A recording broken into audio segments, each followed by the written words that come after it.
भाई ये सारा म्योंगडोंग का एरिया है। 2 बार मैं आपको दिखा चुका हूँ, कल वाले व्लॉग में भी दिखाया था और परसों वाले व्लॉग में भी दिखाया था। और यहीं पे ही सब कुछ मिल जाता है। हालांकि मेरे एयरबीएनबी से ये 40-45 मिनट दूर था, बट मैंने एयरबीएनबी भी बहुत बाहर ले रखा था, तो इसलिए आना ही पड़ता है भाई यहाँ पे। तो अब एक बार ये ट्रैफिक वाले एरिया से निकलूँ फटाफट, क्योंकि यहाँ से जो है डिस्टेंस वो है 64 किलोमीटर और मैप में दिखा रहा है 1 घंटा। तो 64 किलोमीटर के लिए 1 घंटा दिखा रहा है, इसका मतलब भाई बिल्कुल भी जाम नहीं मिलेगा, सारा एक्सप्रेसवे या हाईवे ही होगा रास्ता। क्योंकि वैसे अगर आप सिटी की बात करें तो भाई 10 किलोमीटर के लिए लग जाते हैं 60-70 मिनट। तो यहाँ सोचो 60 किलोमीटर के लिए 60 मिनट दिखा रहा है, जो कि एक्चुअल में बहुत बढ़िया टाइम है। तो जल्दी जल्दी चलो चलते हैं, 2:30 बज चुके हैं, 3:30 तक पहुँच जाऊँगा और 1-1.5 घंटा वहाँ विलेजेस आपको दिखाऊँगा अच्छे से। और ये वाले विलेजेस ना प्रॉपर टूरिस्टी विलेज है, मतलब ये बनाए इसलिए गए हैं ताकि टूरिस्ट आए यहाँ पर। जो मैंने आपको कल विलेज दिखाया था ना, वो एक्चुअल में ऐसा विलेज था जिसमें मतलब रियल लोग भी रहते हैं घरों में। तो वो विलेज को मतलब एज अ टूरिस्ट के लिए नहीं बनाया गया था अलग से। लेकिन आज जिसमें मैं जा रहा हूँ वो स्पेशली बनाया ही टूरिस्टों को दिखाने के लिए है गाँव। तो दोनों तरह के है, कल वाले में देख लेना रियल गाँव और आज वाले में देख लो भाई दिखावे वाले गाँव, है ना। और उसके बाद भाई नॉर्थ कोरिया तो जाना ही है, अपना जो बॉर्डर है वो, उसके लिए ज़्यादा एक्साइटेड हूँ मैं तो भाई। मज़ा आ जाएगा। सोचो अपनी गाड़ी से खुद ड्राइव करके मैं जा रहा हूँ नॉर्थ कोरिया, वो भी कहाँ से, साउथ कोरिया से, जिन 2 देशों के बीच में अभी तक जंग चल रही है। जी हाँ भाई, पूरी स्टोरी पूरी हिस्ट्री जो थी नॉर्थ कोरिया साउथ कोरिया की वो तो मैं आपको नेक्स्ट व्लॉग में बताऊँगा। आज फ़िलहाल हम बॉर्डर तक का सफ़र करेंगे और कल आपको दिखाऊँगा। और भाई एक और स्पॉइलर दे देता हूँ, चलो आज ही, कल मैं नॉर्थ कोरिया में पैर रखने वाला हूँ। जी हाँ भाई, मतलब एक तरह से आप कह सकते हो कि मैं साउथ कोरिया तो आया ही हूँ, लेकिन इस ट्रिप पे मेरी जो कदम है वो नॉर्थ कोरिया की ज़मीन पे भी पड़ सकते हैं या पड़ेंगे, वो सब आप कल देखना। अभी फ़िलहाल जो आज का सीन है वो करते हैं पहले पूरा। ये मैप क्यों दिखा रहा है कम टाइम, जबकि एक्सप्रेसवे पे भी बताओ जाम लग जाते हैं यहाँ तो बीच बीच में। अभी 43 किलोमीटर बचे और 33 मिनट दिखा रहा है बस। या तो लग रहा है कि थोड़ी ही देर का है, उसके बाद कुछ गजब ही एक्सप्रेसवे आने वाले हैं कि भाई साहब गजब ही स्पीड कवर हो जाएगी। पर अभी हालात देख के तो नहीं लग रहा, अभी तो भाई 30-35 की स्पीड मेंटेन हो रही है यहाँ पे। तो बाकी ये है भाई टोटल 8 लेन का एक्सप्रेसवे, 4 लेन इधर है, 4 लेन दूसरी तरफ है। और यहाँ पे मैंने आपको बताया ही था कि भाई मतलब क्या होता है ना, रूल तो देखो हर देश में यही होता है, पर फॉलो करते हैं नहीं करते वो अलग बात है। बट अपने यहाँ पे मतलब साउथ कोरिया में ये सीन है कि अगर किसी बंदे को लेफ़्ट मुड़ना है तो वो एक्सट्रीम लेफ़्ट वाली में या ये सेकंड वाली रो में रहेगा, ठीक है। और किसी को राइट मुड़ना है तो वो एक्सट्रीम राइट में या फिर उसके साथ वाली में रहेगा, वो डिपेंड करता है मार्किंग के हिसाब से। तो ज़्यादातर जगहों पे एक ही होती है लेन मुड़ने के लिए, कुछ जगह पे 2 भी हो जाती है, ठीक है। तो ये चीज़ ना आपको मतलब 500-600 मीटर पहले से ही जो है वो फॉलो करनी पड़ती है। मान लो आपको पता है कि आधा किलोमीटर बाद आपको लेफ़्ट कट लेना है, तो आप पहले ही भाई एक्सट्रीम लेफ़्ट में हो जाओगे 500 मीटर पहले ही। क्योंकि अगर आप उस टाइम नहीं हुए ना भाई, तो एंड में आपको यहाँ के लोग जो है मतलब दूसरी गाड़ी वाले वो उस लेन में एंटर करने नहीं देंगे। जैसे हम इंडिया में तो भाई एकदम एक्सट्रीम राइट में चल रहे होते हैं, फिर अचानक से लेफ्ट जाना होता है तो हम तो भाई कहीं से भी मोड़ देते हैं ना। मैं भी करता हूँ भाई ऑब्वियसली इंडिया में तो ये, क्योंकि वहाँ पे लेन कोई फॉलो करता ही नहीं है। मतलब आप करोगे फॉलो तो आपकी ठुकी जाएगी गाड़ी, क्योंकि दूसरा बंदा तो करेगा नहीं, अचानक से घुसा देगा।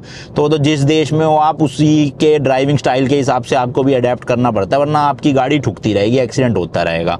तो इसलिए यहाँ पे वो सी चीज़ नहीं चल सकती कि आप मज़े से राइट लेन में चल रहे हो और फिर आपका मन कर रहा है जी चलो लेफ़्ट मुड़ते हैं, तो आपने अचानक से लेफ़्ट मोड़ दी बीच में आके। भाई कोई नहीं रोकता है यहाँ पीछे, हो सकता है आपकी गाड़ी ठोक भी जाए यहाँ पे। तो इसलिए अपनी लेन में चलो, सबसे बेस्ट है।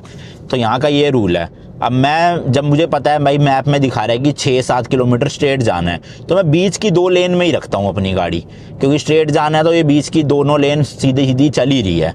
पर अगर मैप दिखाएगा कि लेफ़्ट मुड़ना है 1 किलोमीटर बाद या 800 मीटर बाद, तब मैं इंडिकेटर दे के लेफ़्ट में हो जाता हूँ। और इंडिकेटर भी भाई ज़रूर देते हैं यहाँ पे हर कोई, अगर आप नहीं दोगे ना इंडिकेटर तो भाई साहब लोग गुस्सा हो जाते हैं, ऐसे हॉर्न बजाने लग जाते हैं। मेरे साथ तो हुआ नहीं है, पर मैंने जापान में ये चीज़ देखी है। क्या जापान में तो कुछ ज़्यादा ही शरीफ लोग थे, यहाँ साउथ कोरिया के शरीफ इतने नहीं है भाई। ये भी इम्पेशेंट लोग हैं बड़े, ऐसे हॉर्न मारते रहते पीछे से, बीच में घुसने नहीं देते भाई। तो ये सीन है बाकी मेन यहाँ पे ना। और अब आज मेरा 4था दिन है यहाँ ड्राइविंग का। अब मैं बिल्कुल कंफर्टेबल हो चुका हूँ, रूल्स भी सारे समझ चुका हूँ, लेन्स की मार्किंग भी 95-96% समझ चुका हूँ। कुछ 3-4% ऐसी होती है जो अचानक से कुछ अलग ही आ जाता है, तो उस केस में मुझे वो कट मिस करना पड़ता है, अगले कट से मुड़ता हूँ फिर मैं। बट वैसे ओवरऑल देखा जाए तो मैं समझ गया हूँ यहाँ का ड्राइविंग स्टाइल है पूरा, और आराम से कंफर्टेबली गाड़ी चला पा रहा हूँ। जो फर्स्ट डे मेरे को डर लग रहा था ना भाई, उसका अब 5% ही डर बचा है बस। और अच्छी बात यह है टचवुड भाई, ना तो कोई एक्सीडेंट हुआ, ना ही कोई मुझे लग रहा है ऐसा चलान वलान हुआ होगा। एक बार का लग रहा है शायद, वो भी कंफर्म नहीं है, चलो बाद में ही पता चलेगा, वो तो जब गाड़ी दे दूंगा मैं। वैसे ओवरऑल मज़ा आ रहा है अब ड्राइविंग का। साउथ कोरिया से ज़्यादा इन्जॉय मैंने ड्राइविंग जापान में की थी। यहाँ पे भी ठीक ही है मतलब, पर वही मैं बता रहा हूँ ना, ड्राइवर यहाँ के इतने अच्छे नहीं हैं। जापानीज़ लोग तो बहुत ही ज़्यादा सीधे और शरीफ थे भाई, मतलब वो खुद लेट हो जाएंगे लेकिन सामने वाले को जगह पहले दे देंगे। और वहाँ पे तो भाई मतलब कोई अगर जैसे कोई फुटपाथ वो कर रहा है जेब्रा क्रॉसिंग क्रॉस, और किसी गाड़ी वाले ने उसके लिए रोक दी गाड़ी की, जा भाई तू चला जा, तो भाई ऐसे मतलब जेब्रा क्रॉसिंग के बीच में खड़े होके झुक झुक के थैंक यू करते थे। बताओ मतलब इतने प्यारे लोग थे यार जापान के। यहाँ पे वो सब मुझे देखने को मिला नहीं। बट हाँ, यहाँ पे एक चीज़ देखी है मैंने, जैसे आप किसी को अगर जगह दे दोगे या किसी को जाने दोगे ना, तो वो ड्राइवर आगे जाके आपके अपना हज़ार्ड लाइट ऑन कर देता है। तो यहाँ पे हज़ार्ड लाइट अगर किसी ने 2-3 सेकंड के लिए ऑन करी है, तो उसका मतलब होता है वो आपको थैंक यू बोल रहा है या सॉरी बोल रहा है। तो आपने किसी को जगह दिया तो आपको थैंक यू बोलेगा, अगर उसने कुछ गलती कर दी है तो आपको हज़ार्ड लाइट ऑन करके ऐसे सॉरी बोलेगा। तो ये कॉन्सेप्ट भाई अच्छा लगा, मैंने भी ट्राई करा है 1-2 बार। मतलब बहुत कम ही चांस हुआ है कि मेरे को किसी को थैंक यू बोलना पड़े, क्योंकि लोग जगह देते नहीं है भाई यहाँ पे ना। पर हाँ, 1-2 बार किसी ने दी थी तो मैंने भी फिर अपनी हज़ार्ड लाइट 2 सेकंड के लिए ऑन करके ऐसे मतलब एज अ गुड जेस्चर कि हाँ थैंक यू बोल रहा हूँ मैं, वो कर दिया था। तो इस तरह से आप यहाँ चलती गाड़ी में थैंक यू सॉरी बोल सकते हो, क्योंकि यहाँ पे ना सारी गाड़ियाँ बिल्कुल जेट ब्लैक शीशे है भाई। तो जेट ब्लैक शीशों की वजह से ना तो वो मुझे देख पा रहे हैं, ना मैं उनको देख पा रहा हूँ अंदर कौन बैठा है। तो आप इशारों में या ऐसे फेस से थैंक यू नहीं बोल पाओगे, आपको ये इंडिकेटर नहीं सॉरी हज़ार्ड लाइट ही करके यूज़ दिखाना पड़ेगा। तो सही है, ओवरऑल कल्चर अच्छा लगता है मुझे एशिया में ना अपने। मतलब आप जिस भी देश चले जाओ काफ़ी रिस्पेक्टफुल रहते हैं लोग। हाँ, कुछ देशों में कुछ इंडियंस ने नाम ख़राब कर रखा है, इसलिए उनकी वजह से बाकी ट्रैवलर्स को भी सहना पड़ता है। जैसे सबसे बड़ा एग्जांपल तो थाईलैंड ही हो गया भाई। मतलब कुछ लोगों ने इतनी हरकतें कर करके वहाँ के होटल वाले इंडियंस से स्पेशली चिढ़े पड़े हैं। तो मैं भी जाता हूँ ना, तो भाई वो बड़े उखड़े उखड़े से बात करते हैं, जो ऑब्वियसली मुझे अच्छा नहीं लगता भाई। क्यों मुझसे क्यों अच्छे से बात नहीं कर रहे, मैंने थोड़ी कुछ करा है। पर उनका भी भाई वही है, उन्होंने देखे है ना क्या गंद फैलाते हैं लोग वहाँ जाके। वैसे ओवरऑल देखोगे भाई इंडिया की इमेज ऑलमोस्ट हर कंट्री में बहुत बढ़िया है। मतलब लोग रिस्पेक्ट से बात करते हैं, आपसे पूछते हैं आपकी कंट्री के बारे में। बस कुछ गिने चुने देश है जहाँ पे थोड़ा सा नाम खराब है हमारा। वैसे ओवरऑल अच्छा है भाई। और रेसिज्म का ही मैंने बताया ना, मैंने तो भाई कुछ भी रेसिज्म फेस नहीं किया यहाँ साउथ कोरिया में। लोग कहते हैं कि हाँ रेसिज्म फेस करना पड़ता है, इंडियंस को अलग उससे करते हैं ट्रीट, बट मेरे साथ ऐसा नहीं हुआ। मेरे साथ तो बस ड्राइविंग को छोड़ के बाकी सब बढ़िया हुआ है। ड्राइविंग में ही थोड़े से बस जो दूसरे गाड़ी वाले हैं वो एग्रेसिव टाइप के हैं यहाँ पे, बाकी ओवरऑल लोग मुझे अच्छे मिले हैं यार। और अब ये जिस एक्सप्रेस वे में मैं चढ़ा हूँ भाई, यहाँ की 100 की लिमिट है, अब 80 हो गई, कम करनी पड़ेगी भाई क्योंकि यहाँ चलान आ सकता है। यहाँ की नेविगेशन ऐप अच्छी है, बता देती है कि आगे कितना मीटर पे कैमरा है और कितनी स्पीड लिमिट है, तो बंदा उसी हिसाब से ही ना एडजस्ट कर लेता है अपनी स्पीड को। ओवरऑल यहाँ पे स्पीड लिमिट्स का ना थोड़ा सा तो इशू है भाई। मतलब आप जनरली देखोगे तो 50, 60, 70, 80 मैक्स इतना ही होता है। 100 मुझे इसी एक्सप्रेस वे पे मिली है, वरना ज़्यादातर नहीं होता। और अब ये देखो टोल टैक्स आ गया यहाँ पे ना, ब्लू कलर की जो पट्टी बनी हुई है ज़मीन पे, ये है हाई पास वाली लाइन। यानी जिनकी गाड़ी में हाई पास का कार्ड लगा हुआ है वो इस लाइन से निकल जाओ।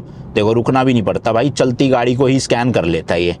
जैसे अपने इंडिया में तो भाई रुकना पड़ता है, फिर वो फाटक सा खुलता है, यहाँ पे वो नहीं है। मैं कह रहा था यहाँ पे क्या है, इतना तेज सिस्टम है इनका कि 1 सेकंड भी क्या, कुछ मिली सेकंड्स में ही नंबर स्कैन करके पैसे काट लेता है आपके हाई पास में से।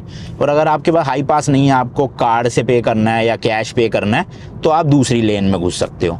तो ये यहाँ का टोल टैक्स का जो भी सिस्टम है पूरा सही है। मतलब इंडिया में मुझे लग रहा है कुछ कुछ जगहों पे ना ऐसे टोल टैक्स आ गए हैं जहाँ बैरिकेडिंग नहीं होती, अब सीधा आपका फास्टैग या नंबर प्लेट स्कैन होएगी और तैड़म पैड़ पैसे कट जाएंगे। पर यहाँ पे इन्होंने हाई पास का सिस्टम सही बना रखा है, या बैंक लिंक होगा हर नंबर प्लेट से कि बंदे के पास हाई पास में पैसे नहीं है, बैंक से ही कट जाएंगे, निकाल लो। तो इससे क्या है ना, टोल टैक्स पे जाम नहीं लगता। अपने इंडिया में आपने देखा होगा भाई, ऑलमोस्ट हर दूसरे तीसरे टोल टैक्स में कम से कम 5-6 मिनट का जाम तो होता ही होता है। आपके आगे 5-10 गाड़ियाँ होंगी तो 5-10 मिनट तो वेस्ट हो ही गए। यहाँ नहीं है भाई, अब आपके सामने देख लो, इतनी गाड़ियाँ निकल रही है, किसी को भी रुकना नहीं पड़ रहा, तहम पैड बस अपना चलाते रहो 70-80 की स्पीड में। बाकी जापान की तरह ही ना यहाँ पे भी पहाड़ियाँ काफ़ी सारी है, तो इसी वजह से इनको टनल मजबूरन बनानी पड़ती है, क्योंकि पहाड़ी के आर पार जाना है तो या तो रास्ता ऊपर से निकालना पड़ेगा या टनल बनानी पड़ेगी। तो ऊपर से निकालने में तो ज़्यादा सरदर्दी है, तो इसलिए टनल बना देते हैं लोग। तो देखो यहाँ भी टनल आ गई ना, तो बढ़िया है, इंफ्रास्ट्रक्चर अच्छा है यहाँ पे, मतलब रोड वोड सारी बढ़िया है, और मार्किंग प्रॉपर मिलेगी आपको हर रोड पे, गड्ढे नहीं मिलेंगे कहीं पे भी। मुझे मतलब अभी 4 दिन ड्राइव करते हो गए, एक गड्ढा नहीं दिखा भाई, किसी गली में भी नहीं दिखा, किसी रोड पे भी नहीं दिखा, हाईवे पे भी नहीं दिखा, एक्सप्रेसवे पे भी नहीं दिखा। और इसके अलावा स्ट्रीट लाइट्स वगैरह प्रॉपर है, मतलब प्रॉपर सब कुछ। प्लस इनकी नेविगेशन ऐप जो है नेवर करके और ककाओ मैप्स, 2 ऐप है यहाँ। गूगल मैप यहाँ चलता नहीं है भाई, मैंने बताया था आपको। तो ये जो दोनों इनकी अपनी एप्लीकेशन है, इसमें डिटेल सारा डेटा डला हुआ है, कितने मीटर पे कैमरा है, कितने मीटर पे, इवन स्पीड ब्रेकर भी पहले ही बता देता है कि 400 मीटर पे स्पीड ब्रेकर आने वाला है, स्लो हो जाओ थोड़ा सा। तो देख रहे हो, मतलब अच्छा है ओवरऑल इंफ्रास्ट्रक्चर। मुझे ड्राइविंग के मामले में साउथ कोरिया का बहुत बढ़िया लगा। थोड़ा सा कंफ्यूजिंग है, बट हाँ 3-4 दिन लगे मुझे समझने में, बट अब एक बार आपको समझ आ गया, फिर आप यहाँ के स्टाइल में ही ड्राइविंग कर सकते हो उस हिसाब से। बाकी आसपास देखो भाई, सारे नज़ारे ही बदल गए। कहाँ अभी तक सोल सिटी में मुझे सारे बड़ी बड़ी ऊंची ऊंची बिल्डिंगें दिख रही थी, और यहाँ पे मस्त भाई पूरा कंट्री साइड है, मतलब विलेज एरिया है सारा, पहाड़ दिखते हैं आपको। तो ड्राइविंग में ही मज़ा आ रहा है। पर यार कोई रेस्ट स्टॉप वगैरह नहीं दिख रहा मुझे बीच में, पता नहीं। हाँ ये आ रहा ना, देखो 2 किलोमीटर बाद है राइट साइड में। तो चले गए एक बार देखते हैं यहाँ के पेट्रोल पंप जो आते हैं ना हाईवे पे, ढाबे टाइप के, वो कैसे है। तो ये जो पी का निशान है भाई 500 मीटर पे दिखा रहा है, आने ही वाला है। अब ये खाली पार्किंग है यहाँ पे या सब कुछ है वो देखना पड़ेगा, मैंने ध्यान नहीं दिया अभी। ये देखो ये आ गया एक और बोर्ड। हाँ वॉशरूम बने हुए हैं इसमें, है ना, मेल फीमेल बना है। तो देखो ग्रीन कलर की पट्टी है ना, अब आपको इस ग्रीन कलर की पट्टी को ही फॉलो करते जाना है। अब हाईवे की स्पीड लिमिट थी 100 की, लेकिन यहीं पे इन्होंने बोर्ड लगा रखा है कि भाई अगर आप अंदर एंटर कर रहे हो तो 30 की लिमिट है, 30 पे आ जाओ सावधानी से।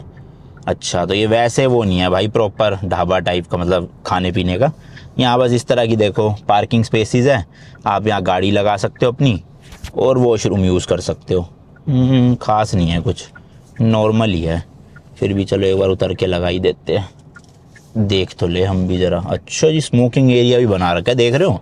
पब्लिकली स्मोकिंग नहीं करते यहाँ लोग, सब डेडिकेटेड एरिया है ऐसा, इसी में करते हैं। और देखो इस तरह के बॉक्सेस बने हुए हैं, इन्हीं बॉक्सेस में लगानी होती है गाड़ी, मतलब सब लोग फॉलो भी करते हैं ये चीज़। तो ये देखो भाई, गाड़ी में अंदर बैठे रहो ना पता नहीं चलता स्पीड का, बाहर खड़े हो गए देखो 100 की स्पीड भी इतनी तेज़ फील हो रही है भाई साहब। तो काफ़ी लोगों ने लगा रखी है भाई, उधर भी पार्किंग बनी है, इधर भी पार्किंग बनी है, और वहाँ पे है वॉशरूम। चलो जी वापस से हाईवे पे लग जाते हैं, हाईवे या एक्सप्रेसवे जो भी है, एक्सप्रेसवे ही है मेरे ख्याल तो ये।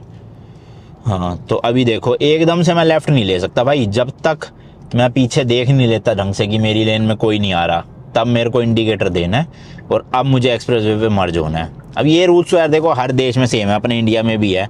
हम लोग मतलब मानते नहीं है, वो अलग बात है, कुछ लोग मानते हैं, बट वैसे जनरली यहाँ पे नहीं मानोगे ना आप तो बहुत रिस्की हो जाता है। यहाँ पे क्या इंडिया में भी नहीं मानोगे तो एक्सप्रेसवे पे अचानक से घुस जाओगे तो एक्सीडेंट होने के चांसेस तो पूरे रहते ही है भाई, यहाँ पे भी रहेंगे ही। यहाँ डर ज़्यादा इसलिए क्योंकि रेंटल गाड़ी है, अपना देश नहीं है, कुछ हो गया गाड़ी को तो वो फटका अलग, अपनी जान को कुछ हो गया तो वो समस्या अलग, क्योंकि यहाँ के तो हॉस्पिटल का बिल भी भाई ऐसे कब लाखों करोड़ों में पहुँच जाएगा पता नहीं चलता। इंडिया में तो अपना चलो इंश्योरेंस वगैरह होता है, इंश्योरेंस तो मेरा यहाँ भी है ट्रैवल इंश्योरेंस, बट दूसरी देश में आके ये सब ना ही हो ना, बंदा बीमार ना पड़े, एक्सीडेंट ना हो तो ज़्यादा सही रहता है। अपने देश में भाई घर वाले हैं, रिश्तेदार है, समझ रहे हो, तो एक हौसला बना रहता है। यहाँ पे अगर आपके साथ कुछ हो गया तो आप खुद सोचो भाई, अकेले, मतलब मैं तो अकेला ही हूँ, कोई भी नहीं आया साथ, तो सोचो अकेले कैसे मैनेज करोगे वहाँ पे हॉस्पिटल वगैरह में सब कुछ। तो वही बात है, और ऐसा भी नहीं कि घर वालों को बुला लूँ, वो आ भी नहीं सकते। सबसे पहले तो पासपोर्ट, और पासपोर्ट जिनका बना भी हुआ भाई वीज़ा लगवाओ, वीज़ा मिले ना मिले, समझ रहे हो आप। तो इसलिए इन देशों में मतलब दूसरे देश में जाके थोड़ा सा सेफ ही रहो तो अच्छी बात है। बाकी जिसके साथ जहाँ जो होना होता है भाई कोई रोक नहीं सकता, जो लिखा है वो होना ही है।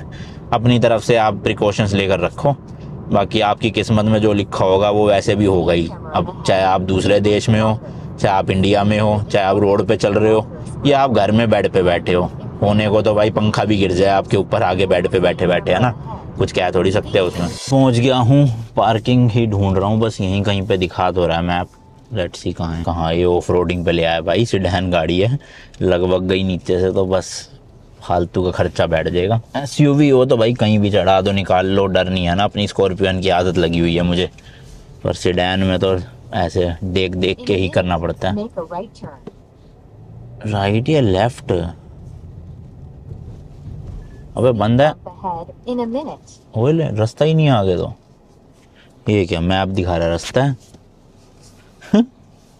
फंस गए भाई, यहाँ तो कुछ है ही नहीं, मोड़ना पड़ेगा वापस। यहाँ का भी मैप फंसा देता भाई, मुझे तो लगा था बढ़िया मैप है, सब चीज़ें अपडेटेड रहती है। बताओ कहाँ ले आए हैं, आगे रास्ता ही नहीं और मैप में दिखा रहा है कि लेफ़्ट लो। कुछ भी करते हैं मतलब ये। चलो भाई ढूंढनी पड़ेगी और कोई पार्किंग। एक रोड पे ही ना देखी थी मैंने पार्किंग, वहीं पे ही लगाते हैं चल के। यहाँ तो है नहीं। तेरी भाई मिल गई पार्किंग, राइट साइड में देखो कितनी सारी गाड़ियाँ लगी हुई है ना। तो ये ऑफिशियल पार्किंग है इसी विलेज की ना, लगा देते हैं। तो जी यहाँ पे गाड़ी खड़ी कर दी है और कुछ गाड़ियाँ इधर भी है। पता नहीं इन्होंने ऐसी लगा दी गाड़ी ना, यहाँ पे मार्किंग तो है नहीं, बॉक्सेस बने ही नहीं हुए, फिर भी लगा गए। तो मैंने तो भाई वहीं लगाई है जहाँ बॉक्स था, मैंने कहा मैं रिस्क नहीं ले सकता। एंड ये है भाई सामने विलेज, ये आपको पिंक येलो अलग अलग जो दिख रहे हैं ना, वो देखो घर कैसे है ऑरेंज सा। यहाँ के बस स्टॉप देखो इस तरह के बने होते हैं, वो टैक्सी स्टॉप है, मस्त लग रहा है ना। एक ये सामने ही सुपरमार्केट है सीयू के नाम से।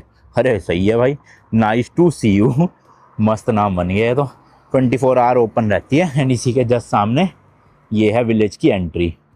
इसकी टिकट कहाँ से मिलेगी देखना पड़ेगा ज़रा। तो ये देखो भाई इस तरह से। खैर ये फ़ोटो वोटो तो अब फेड सी हो गई, फेड होगी पता नहीं, थी ऐसी देखना ब्लर ब्लर।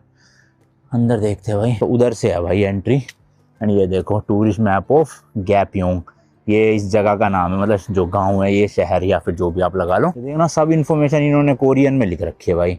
अब हम जैसे टूरिस्ट आ रहे हैं पता क्या चलेगा। बाकी जो फ्रांस वाला है विलेज, इसका नाम है ये पेटिटी फ्रांस, पेटिटे या पेटिटी जो भी बोलते हैं।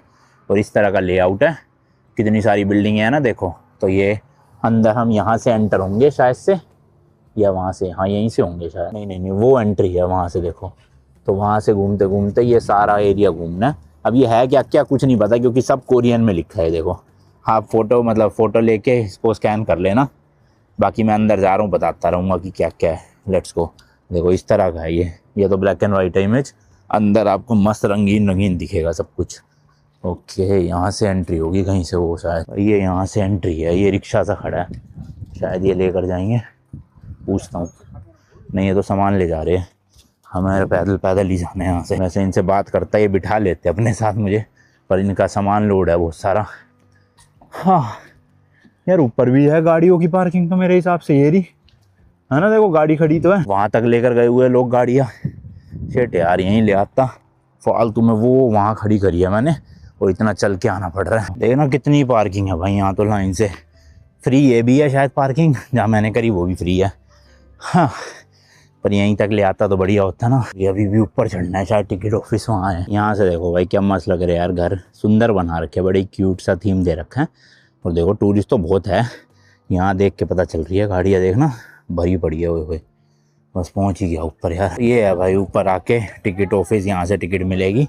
एंड ये देखो भाई मस्त बड़ा रंग बिरंगा सा बना रखा है, वो देख रहे हो अंदर एंट्रेंस में। अभी टिकट लेते हैं फिर आपको डिटेल में दिखाता हूँ। तो ये सब कुछ मिलेगा आपको अंदर ना, मस्त एकदम पूरी यूरोपियन वाइब आएगी। एंड ये देखो काफ़ी सारा के ड्रामा की भी यहाँ पे शूटिंग हुई है, लिखा है ना petite France and Italian villages are the main filming location for famous K drama movies entertainment music videos. तो ये मुझे तो नहीं पता कौन कौन सी है, ये आप में से किसी ने देखी हो तो पता लगा सकते हो। सेल्फ टिकटिंग मशीन भी है, इससे आप खुद भी ले सकते हो टिकट यहाँ से, पर ये चल नहीं रही है, बंद है, यहीं से लेनी पड़ेगी। तो जो एडल्ट टीन्स की है वो है 12,000 रुपये खाली, अगर आप फ्रांस वाले में जाते हो। अगर इटालियन भी जाओगे अलग से है, और दोनों की है ना 19,500। अच्छा ये तो हाई स्कूल वालों के लिए है, पूछता हूँ चलो। इंग्लिश गाइड भी मिल रही है, देखो भाई 19,500। बाकी एक इंग्लिश वाली है बुकलेट भी ले लेते हैं, फ्री है। देखो अगर आपको ऐसे सोविनियर यहाँ का लेना हो ना, European fairy tale land passport, तो ये भी मिल जाएगा, आप खरीद सकते हो। ऑब्वियसली ओरिजिनल पासपोर्ट नहीं है। सबसे पहले देखो मैं जा रहा हूँ फ्रांस में जो यूरोप का बॉर्डर आता है ना, जब भी जिस कंट्री का, ऐसे ही वहाँ पे लिखा होता है, स्टार लगे होते हैं बीच में कंट्री का नाम, तो इन्होंने भी वैसे ही लगा रखा है देखो फ्रांस लिख के।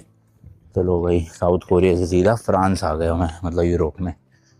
एंट्री देखो मस्त है ना, लाइटें शाइटें लगा रखी है फेरी टेल्स वाली। इधर ये हिरण से बना रखे हैं। मेरे ख्याल से क्रिसमस आने वाला है ना, तो क्रिसमस का ही थीम कर रही है रेडी। हेलोवीन आता है तो हेलोवीन का करते हैं, तो अलग अलग इनके थीम चेंज होते रहते हैं। अभी देखो बेल्स वगैरह लगा दी क्रिसमस की वजह से, क्रिसमस और न्यू ईयर की थीम बनेगी यहाँ पे। बढ़िया यार, देखना पक्के रास्ते बना रखे हैं। तो मैंने बताया था ना, ये रियल गाँव नहीं है एक तरह से, ये सिर्फ टूरिस्ट को बनाने के लिए गाँव बना रखा है पूरा। जो कल मैं गया था वो रियल गांव था एक, पर ये भी अलग है, मतलब अच्छी जगह है। आप देखोगे अभी तो लगेगा ही नहीं आप साउथ कोरिया में हो। देखो थोड़ा बहुत ये जोकर वोकर भी लगा रखे हैं इन्होंने, मेरे ख्याल हेलोवीन टाइम के लगे होंगे सारे इस तरह से। वहाँ पे एक फ़ोटो पॉइंट है, दिल सा बना हुआ है। आप बैकग्राउंड में देखो पहाड़ियाँ दिख रही है, फ़ोटो ले सकते हो। अब ये फर्स्ट बिल्डिंग आई है भाई, इसे क्या कहते हैं, ऑर्गल हाउस काइंड ऑफ। ये म्यूजिकल इंस्ट्रूमेंट्स जो होते हैं ना, उनका एग्जीबिशन है यहाँ पे अंदर, अलग अलग टाइप के, 18th सेंचुरी से मिड 20th सेंचुरी के। टाइमिंग भी लिखी हुई है, लास्ट स्लॉट 5 बजे का होता है, और ये पूरा विलेज बंद हो जाता है 6:30। ओ म्यूजिक चल रहा है भाई यहाँ देखो। तो इनको कहते हैं, जैसे ये है डिस्क ओरेगल, ऐसी मल्टीपल अलग अलग टाइप के ओरेगल है। ये है पेपर वाला। तो ये सारे यूरोप का मतलब कल्चर, म्यूजिक इंस्ट्रूमेंट्स वगैरह, उन सब का एग्जीबिशन करा हुआ है यहाँ पे ना। वॉशरूम भी अंदर ही। तो यहाँ पे शायद से ना शो होता है, बट अभी शो हो नहीं रहा है। ये सिटिंग बना रखी है देखो, यहाँ बैठ के देखते होंगे सब लोग। और इस तरह के घर वर बना रखे हैं यहाँ पे। सारे घर आपको ना रंग बिरंगे दिखेंगे, जैसे कि ये देखो हरे रंग का घर, ये अलग कलर है, नीचे अलग कलर है। इनकी छतें सेम दिखेगी आपको इस तरह की, सबकी शेप ऐसी है देखो। चलो नीचे चलते देखते क्या है वो। अच्छा यहाँ तो कुछ नहीं है, यहाँ तो ख़त्म हो गया रास्ता। वो घर के अंदर भी जा सकते हैं भाई इस वाले में। पता नहीं भाई, मुझे ज़्यादा चीज़ें समझ आ नहीं रही। शायद गाइड होते हैं ना, तो गाइड अच्छे से बता पाते, पर गाइड मेरे पास है नहीं। अरे हाँ सच, ये है ना, इससे देखता हूँ। तो अभी मैं गया था ओरेगल हाउस, अब जाएंगे ट्रेडिशनल फ्रेंच हाउस। तो फ्रांस में लोगों के ट्रेडिशनल घर कैसे होते हैं वो दिखाता हूँ आपको। मेरे ख्याल से यही है, थोड़ा संभाल के भाई। सीढ़ियाँ लकड़ी की बनी हुई है, ये देखो भाई इस तरह से। यहाँ तो भाई प्रोजेक्टर वगैरह लगा रखा है इन्होंने। ये क्या, अच्छा नीचे भी है, शायद नीचे घर बना होगा। तो ये डालने का स्टिक, आप उसमें डालो। गेम भी है यहाँ, मतलब ऐसी फिल्मिंग लोकेशन का लिखा हुआ है देखो, कौन कौन से प्रोग्राम्स में इंक्लूड हुआ था ये जगह। तो उनकी फ़ोटोज़ भी लगा रखी है सारी। है तो एडवांस चीज़ है भाई। देखो दरवाज़ा भी ना ऑटोमेटिक वाला है, बटन दबाओ खुल जाता है। मैं गलत चला गया भाई, ऊपर से एक्चुअल में नीचे आना था, और नीचे से एंट्री है। और ये है पब्लिक रिलेशंस हॉल, इस तरह के होते हैं फ्रांस में। दैन इसके अंदर भाई एंटिक चीज़ें रखी हुई है, जा सकते हैं यहाँ भी, जा सकते हैं। ये देखो इस तरह का सामान है। बाकी रास्ता एक नीचे भी जा रहा है, ऊपर भी। कई चीज़ें कोरियन में लिखी है तो समझ नहीं आ रही भाई मुझे ना। ये क्या भाई, मोंट ब्लैंक एक्सप्रेस, अच्छा ट्रेन वहाँ की, वो भी लगाई हुई है यहाँ पे। देखते हैं भाई कैसा क्या है सिस्टम। ओ ये बढ़िया लग रहा है यार कुछ तो। ये देखो मिनिएचर पूरा ना बना रखा है एक तरह से। यहाँ पे देखो रेलवे स्टेशन भी है, इंजन रखा हुआ है। फिर ये छोटे छोटे गाँव है, गाँव के साइड से ट्रेन जा रही होगी, पीछे पहाड़ है। हाँ मस्त बना रखा है यार, ये तो बड़ा सुंदर लग रहा है ना। इधर देखो भाई, इधर गाड़ियाँ डिफरेंट डिफरेंट खड़ी कर रखी है सारी, क्या बात है। अरे आगे भी है गाड़ियाँ, वो देखो, ये सारी ट्रैक पे गाड़ी ही गाड़ी है भाई। बच्चों को तो देख के बड़े खुश से हो जाए यहाँ पे आके। ये देखो भाई, ये भी पूरी ट्रेन का सेटअप बना रखा है, पटरी वटरी लगा के। ये देखो ना कितनी सारी गाड़ियाँ भाई, ओए होए होए क्रेजी। सही में भाई एक नंबर की चीज़ है। मतलब साउथ कोरिया में आके विलेज देख के हैरान हो गया मैं, कहाँ होते हैं भाई ऐसे विलेज। सोचो आप कितने कूल है, होए होए होए। ये देखना घर भाई मज़ेदार। अरे नीचे शॉप वगैरह भी है, चलो कुछ खाएंगे पियेंगे। वॉशरूम भी जगह जगह बने हुए देखो। तो नीचे तो पूरा कैफेटेरिया टाइप ही बना हुआ है। अब वापसी में जाऊँगा। हाँ यहाँ इंग्लिश में लिखा है देखो, art experience guest house memorial hall इधर था, प्रिंस स्ट्रीट इधर है। ये भी देखो एक गैलरी है भाई। ये देखो भाई घरों के रास्ते कितने सुंदर बना रखे हैं, वाइट कलर की साइड में रेलिंग और बीच में सीढ़ियाँ जा रही है, मस्त सुंदर लगा। फ्रांस आए और पेरिस नहीं आए एफिल टावर देखने, तो क्या फ़ायदा हुआ है ना। लो एफिल टावर के भी दर्शन कर लेना आप यहीं पे। देखो यूरोप में इसी तरह के ना फाउंटेन होते हैं जगह जगह पे, तो इन्होंने ही बना रखा है। एंड यहाँ से देख सकते हो भाई आप विलेज का नज़ारा, कितना सुंदर विलेज है भाई। मतलब हद ही हो गई, देख के ऐसा लग रहा है किसी फेरी टेल में आ गया हूँ। मैं तो एनाबेला ढूंढ रहा था भाई, मिली नहीं रही एनाबेला कहीं पे भी। पर कुछ नहीं पता भाई, इनमें से कोई डोल शराबी तो है, इसलिए घर मत ले जाना चुरा के भाई, एनाबेला वाला सीन ना हो जाए कहीं पर। एक दो तो लग भी रही है डरावनी है, देखो क्रीपी सी बड़ी है ना। इसको देखो ओए होए भाई साहब। ये देखो भाई, ये पेड़ ना घंटियों से बना रखे है देखो, छोटी छोटी घंटी है, बजती भी है ना मस्त। ये है भाई इस गांव का पोस्ट ऑफिस, कितना क्यूट सा है ना। देखो बाहर ऐसे पोस्ट वाला बॉक्स भी डल लगा हुआ है और लिखा भी हुआ है ला पोस्टे, यानी फ्रेंच में लिखा है ला पोस्टे। खैर ये रियल नहीं है, आपको मैंने जैसे कि बार बार बता रहा हूँ, तो ये रियल पोस्ट ऑफिस नहीं है, ये सब कॉन्सेप्ट है, गांव बना रखा है बस टूरिस्ट के लिए। बना अच्छा रखा है, देखना सजा सुजू के। इन घरों में रहता कोई नहीं है भाई, सब खाली है। अच्छा ये देखो भाई गेस्ट हाउस भी है यहाँ पे, आप रूम भी रेंट पे ले सकते हो। इस तरह के रूम है देखो इसके अंदर, सही है भाई।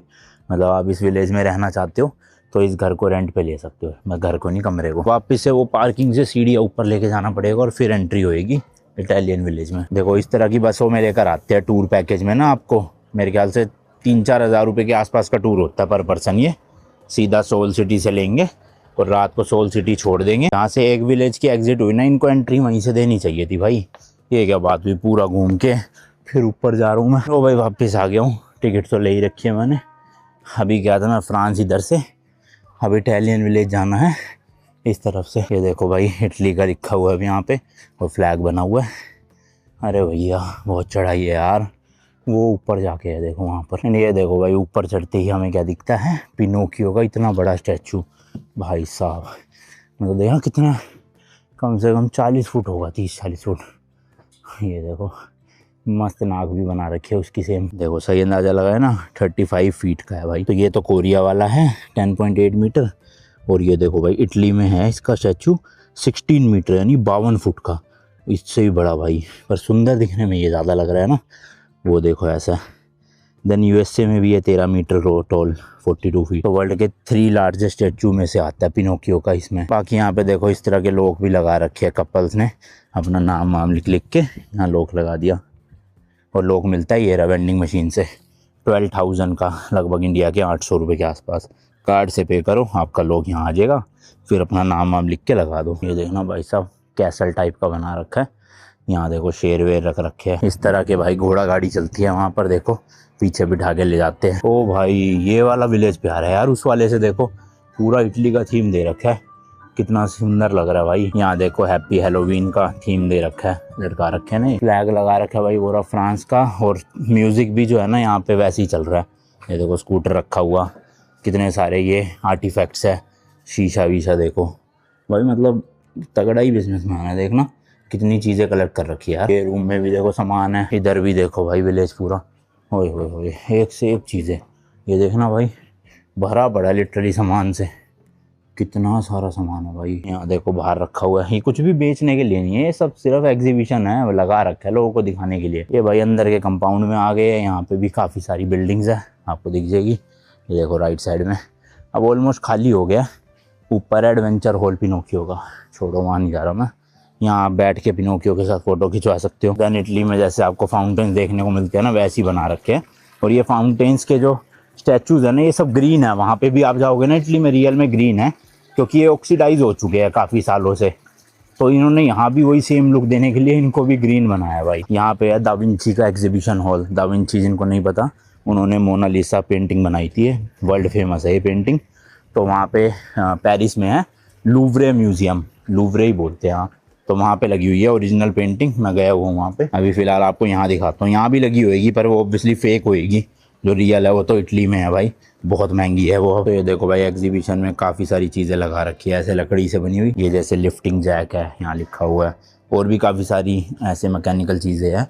अरे भैया ये देख रहे हो, मस्त बना रखा है ये तो इन्होंने। पेंटिंग कहाँ है मोनालिसा की, जो फेक होएगी ऑब्वियसली, वो देखनी है मुझे। यहाँ देखो मोनालिसा तो नहीं, दूसरी पेंटिंग ज़रूर लगी हुई है। और इस तरह से देखो आप फ़ोटो वगैरह भी ले सकते हो। कुछ पेंटिंग्स यहाँ भी लगी हुई है। वो रही भाई मोनालिसा सामने, ये देखो रियल जैसी तो नहीं है, थोड़ा तो फ़र्क है भाई ऑब्वियसली, बट काफ़ी हद तक सही सी लग रही है, सेम सेम। देख लो जी वर्ल्ड फेमस पेंटिंग मोनालिसा जो थी। और यहाँ पूरी टाइमलाइन बना रखी है कि किस साल में कौन सी पेंटिंग बनाई थी। जैसे अब देखो 1503 में बनी थी ये। बाकी चलो यार थोड़ा ऊपर भी हो गया मैं, इतना कुछ खास था नहीं वहाँ पे देखने लायक, तो निकलते अब यहाँ से चलते हैं। पैसा तो खैर भाई अच्छा खासा लगाया हुआ है, इतनी बिल्डिंग्स बना दी, सब कुछ बना दिया, जबकि कोई रहता भी नहीं इसके अंदर, सोचो फिर भी पर वो ये कमाई भी उसी हिसाब से अच्छी कर रहे होंगे भाई, इतने टूरिस्ट आ रहे हैं। अगर थोड़ी देर पहले भाई समोसा पार्टी कर लेता हूँ, फिर निकलूंगा यहाँ से, 1 घंटे की ड्राइव है। तो भाई बिल्कुल ही अंधेरा हो चुका है इस टाइम पे, और यहाँ से जो बिल्कुल नॉर्थ कोरिया का बॉर्डर रह गया है वो है 89 किलोमीटर। 1.5 घंटा दिखा रहा है, 1 घंटा 36 मिनट, मतलब वही हाईवे एक्सप्रेस वे होगा प्रॉपर। बस ये है थोड़ा रात की ड्राइव है तो सेफली चलाना पड़ेगा भाई गाड़ी को ना। चलो जी चलो, जर्नी शुरू करते हैं।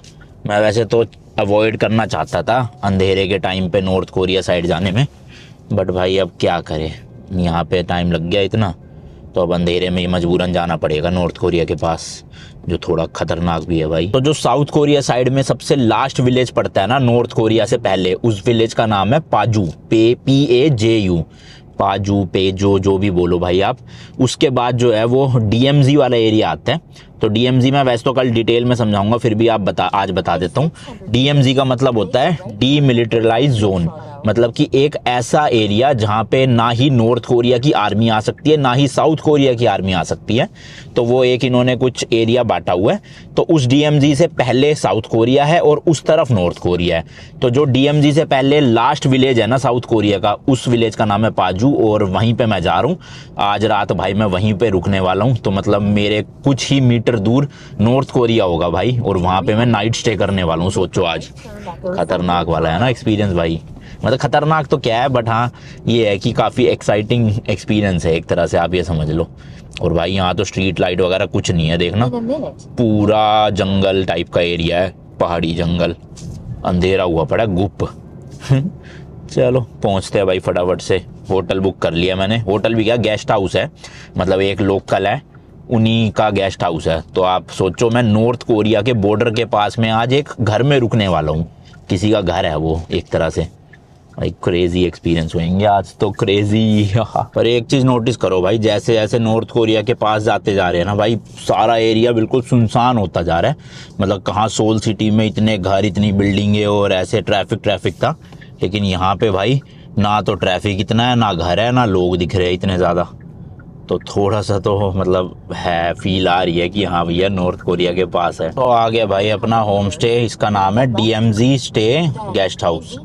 बस लेफ्ट में मुड़ना है 250 मीटर पे, मुड़ते ही जो है वो बिल्कुल मेन रोड पे ही है, समझ लो एक तरह से। ये भाई लेफ्ट में मुड़ते ही दिखा रहा है मैप तो कहीं पे, लेट्स सी कहाँ है। लेफ्ट अलाउड है, मेरा नहीं है क्योंकि रेड लाइट तो बहुत आगे है, यहाँ कोई लाइट दिख नहीं रही मुझे।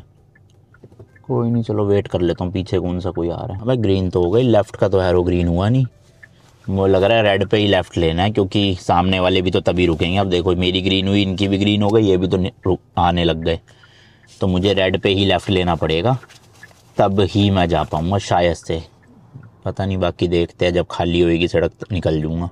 अब हुआ तो है रो लेफ्ट वाला ना, ये देखो मोड़ लेते हैं। चलो भाई यहीं कहीं पे दिखा रहा है, वो रेलवे ट्रैक थे ये, पर राइट में ही है कहीं पे गेस्ट हाउस जो है अपना। यही है, ये गाड़ी खड़ी है ना, ये इन्हीं की गाड़ी है भाई, मतलब जो ओनर है इसके। और कोई टूरिस्ट आया ही नहीं हुआ क्या यार, मेरे को तो लग रहा है मैं अकेला ही हूँ यहाँ पे। भाई ये पूरा घर मेरे को दे के चले गए फिर। तो ये एरिया भाई कुछ इस तरह से है। अब मुझे एक रात और रुकना पड़ रहा है यहाँ पे, क्योंकि कल टूर होएगा ट्यूसडे को, और फिर मैं कल ही रात को या फिर परसों निकल जाऊँगा। तो ये अपनी पार्किंग में गाड़ी खड़ी कर रखी थी, ये पूरा विलेज है जहाँ पे मतलब मेरा ये होम स्टे ले रखा है मैंने DMZ स्टे के नाम से, ये देखो ये नाम है इसका। और अंदर चलते हैं, आपको अंदर का भी टूर देता हूँ। ये एक्चुअल में एक हॉस्टल प्लस में होम स्टे दोनों है। तो यहाँ पे बैठने की जगह बनी हुई है, देन ऑटोमेटिक डोर है, पुश करा और ये हम एंटर हो गए अंदर।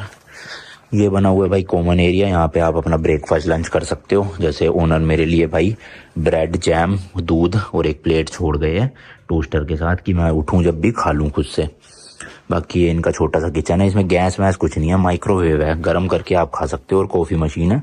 ये सब आप फ्री टू यूज़ है, जितना मर्जी यूज़ करो, ठीक है जी। उधर वॉशरूम है, कॉमन वॉशरूम है सबके लिए। और इधर बने हुए हैं भाई डॉर्मेट्री, मेल फीमेल के अलग, मतलब 6 या 8 बेड फीमेल के अलग है और 6 या 8 बेड मेल्स के अलग है। चप्पल जूते बाहर उतारने पड़ते हैं, और इनकी जो चप्पलें हैं वो आप पहन के अंदर जा सकते हो। 2 रूम है यहाँ पे, एक ये वाला रूम है और एक ये वाला रूम है जो मेरा है फिलहाल।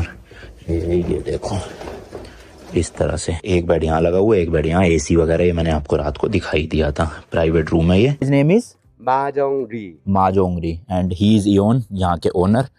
Horseware. That means horseware. You oh know water. Okay या this one. Horse and where the water. Okay तो इनका ये होम स्टे है भाई पूरा. From how many years you are staying here? 18. This stay. Yeah. Okay. But I was born in this village, okay. and my friend and my parents and grandfather, our family lives in this village about 500. 500 years या. Okay thank you. आसपास ज़्यादा कुछ है नहीं भाई. उधर एक factory type की है, वो सामने दिख रही है आपको, वो रही वेयर हाउस या फैक्ट्री.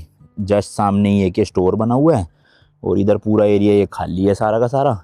एंड यहाँ पे देखो कुछ पर बंद सा लग रहा है, पता नहीं क्यों ऐसा लग रहा है जैसे बंद पड़ा हो सारा. ये रेस्टोरेंट है शायद से कोरियन. बाकी ये पहुंच गया हूँ मैं पटरी भाई. जैसे अपने इंडिया में भी होता है ना, शहरों के बीच में से ऐसे फाटक लगा रखे होते हैं, और ट्रेन निकलती है, ट्रैफिक इधर रुक जाता है और ट्रैफिक उधर रुक जाता है. ऐसी सेम भाई साउथ कोरिया में भी होता है. तो ये यहाँ की ट्रेन की पटरी है, पूरी बड़ी साइज़ की पटरी है. मतलब बड़ी ट्रेन जाती होगी यहाँ पे, छोटी ट्रेन नहीं, मिनी ट्रेन नहीं है. बट मेरे हिसाब से पता नहीं अब ये चलती है या नहीं चलती है. फाटक वाटक इन्होंने लगा तो रखे है सब कुछ. और इधर देखो भाई पूरा बोर्ड लगा रखा है, नो एंट्री. मतलब इधर अलाउड है, उस तरफ नहीं जा सकते इस बोर्ड से. डेंजर वगैरह के बोर्ड. तो सेफ्टी का तो ध्यान रखा जाता है फॉरेन कंट्रीज़ में ना. मैंने ज़्यादातर ये चीज़ नोटिस करी है. कहीं पे कंस्ट्रक्शन भी चल रही होती है ना रोड के किनारे में, तो भाई प्रॉपर पहले बैरिकेडिंग की जाती है उसके चारों तरफ, फिर जो है वहाँ पर कंस्ट्रक्शन की जाती है या फिर रिपेयरिंग की जाती है. वरना तो भाई खतरा है ना, गाड़ी वाले को पता ना चले और वो बंदा ही उड़ा दे. तो इसलिए बैरिकेडिंग ज़रूरी है. और इन देशों में मैंने देखा है भाई, लगभग जितने डेवलप्ड देश है ना, सब में इस तरह से सेफ्टी का पूरा ध्यान रखा जाता है. बाकी यहाँ कुछ ये लगा हुआ है भाई पत्थर से बोर्ड, साइन बोर्ड बना रखा है, कोरियन में लिखा है, एक घोड़ा बना हुआ है ऊपर. और ये भाई मेन रोड है. तो बिल्कुल छोटा सा विलेज है ये जिसमें होम स्टे है. ऐसी काफ़ी सारे अलग अलग विलेजेस है यहाँ पे पाजू के अंदर, PAJU. ये काइंड ऑफ सिटी है या डिस्ट्रिक्ट है पता नहीं भाई, पर उसके अंदर काफ़ी सारे विलेजेस आते हैं छोटे छोटे. जैसे कि जिसमें एक विलेज में उन्होंने अभी नाम बताया, मैं भूल भी गया, बताओ, अजीब सी प्रोनाउंसिएशन थी ना थोड़ी. बाकी ये देखो भाई इस तरह से बैठने का भी बना रखा है. बस स्टॉप है कि इंग्लिश में लिखा नहीं हुआ इन्होंने, बस स्टॉप ही होगा शायद से. है भाई मतलब शांत एरिया, मुझे पसंद आया. ठंड थोड़ी ज़्यादा है सोल से यहाँ पे, बट ओवरऑल अच्छा एक्सपीरियंस है काफ़ी. इस तरह की देखो गाड़ियाँ वाड़ियाँ चलती है. नंबर प्लेट आपको दिखाई चुका हूँ. Hyundai और Kia सबसे ज़्यादा बिकती है यहाँ पे, क्योंकि दोनों एक ही कंपनी की गाड़ी है. पेरेंट कंपनी एक है और वो parent company south Korean company है. उधर आप देखोगे विलेज है जहाँ पे होटल भी बने हुए, देखो डारियन करके शायद, और उसी के नीचे कुछ घर भी बने हुए हैं. तो ये पूरा विलेज का रोड अंदर जा रहा है और जस्ट विलेज के स्टार्टिंग में ही अपना होम स्टे है. देखो लोगों ने फार्मिंग भी कर रखी है इस तरह की, पन्नी वन्नी लगा के, शायद ठंडे एरियाज़ में करते हैं इस तरह से ना. यहाँ भी बाहर भी देखो kind of home kitchen type का बना रखा है, kitchen garden type, home kitchen कह रहा था. हाँ, और ऐसे पतली पतली गलियाँ अंदर भी. हालांकि यहाँ की भी आप रोड वगैरह देखोगे भाई प्रॉपर चौड़ी चौड़ी सड़कें है with proper lane marking also. और जैसे इनका जो घर है उसके बाहर इनके पास अच्छी खासी जगह है गाड़ी पार्क करने के लिए. फिर उसके बाद फिर से कुछ जगह एक्स्ट्रा है, देन जाके रोड शुरू हो रही है. अब ये पता नहीं ये वाली जो ज़मीन है ये सरकार के अंदर आती है, पता नहीं जो भी है. ओनर बुला रहे हैं भाई अंदर, चलते हैं. ये है भाई DMZ स्टे करके, आप भी कर सकते हो बुक. अच्छे है मतलब काफ़ी. या these all were your guest. तो ये सब जितने भी गेस्ट आते हैं उनके साथ देखो इस तरह से फ़ोटो ले रखे हैं इन्होंने. तो how is the life here? Is it safe to stay here? Is it safe to stay here in this village? Village is safe? Very safe. तो 2018 से इन्होंने गेस्ट हाउस खोला है, तो बता रहे हैं बिल्कुल सेफ है भाई. Also have you seen any North Koreans here? No never. तो भाई ये हमारे ओनर की गाड़ी है जैसे कि ये बता रहे हैं. और वहाँ देखो भाई ट्रक भी निकल के गया. हाँ, ये तो हमारे ओनर की गाड़ी है. इस कंपनी का नाम है सैंगयोंग. और ये बता रहे हैं कि अराउंड 2010 के आसपास जो इंडियन कंपनी महिंद्रा है उन्होंने ये कंपनी ख़रीद ली थी, बट अब किसी चाइनीज़ कंपनी को बेच दिया उन्होंने. तो भाई मैं तो हैरान हो गया, मैंने तो नहीं सुना था ये सब. मैंने कहा बढ़िया है भाई, मेरे पास भी महिंद्रा की स्कॉर्पियो है ना. तो ये कार महिंद्रा की थी एक तरह से आप समझ लो, बट अब चाइनीज़ कंपनी की हो गई है. बट वैसे ओवरऑल देखोगे काफ़ी अच्छी और सुरक्षित जगह है, कोई दिक्कत नहीं है सच, बढ़िया. और आज तो धूप भी निकली. एंड जो ट्रेन स्टेशन है उसका नाम है ये मुनसान स्टेशन, जो गाँव का नाम है. और यहाँ से बस भी चलती है 52 नंबर, और 20 मिनट्स लेती है स्टेशन तक जाने में. देन 3 स्टेशन जाके आगे आ जाएगा हमारा रेस्टोरेंट. बट मैं इस स्टेशन तक जाऊँगा गाड़ी से और आगे चला जाऊंगा फिर ट्रेन से. लेट्स सी बाकी जो भी है. लो भाई रेस्टोरेंट आ गया हूँ मैं. ये रहा था हिमालयन रेस्टोरेंट. गाड़ी से ही आ गया, ट्रेन वेन का चक्कर करा ही नहीं मैंने. ठंड इतनी हो रही है. एक तो कौन सी फ्लोर में है देखते हैं, चलो ऊपर ही है शायद से। और भाई हर जगह देखो ऐसी स्क्रीन लगी होती है, इसी से ही ऑर्डर कर दो, टेबल पे आ जाएगा खाना। लो जी आ गया खाना, पनीर, आलू नान और साथ में चावल। चलो जी, सुबह से पहली मील हो रही है और रात के 8 बज गए हैं, देख लो अंधेरा हो चुका है। ये वाला जो शहर है ना जहाँ पे मैं आया हूँ खाने के लिए, ये काफी अच्छा खासा एरिया है, मतलब देखो काफी अच्छी खासी बसावट है, मतलब रात के 9 बजे भी प्रॉपर ट्रैफिक है यहाँ पे देखो, तो सुनसान नहीं है। जैसे वो गांव तो बिल्कुल सुनसान हो गया था ना, तो यहाँ पे सही है एरिया। बाकी चलो यार इस वाले ब्लॉग के लिए इतना ही रखते हैं, मिलता हूँ जी नेक्स्ट वीडियो में। Till then good bye and as always तीखे रास्तों पे नहीं पड़ना।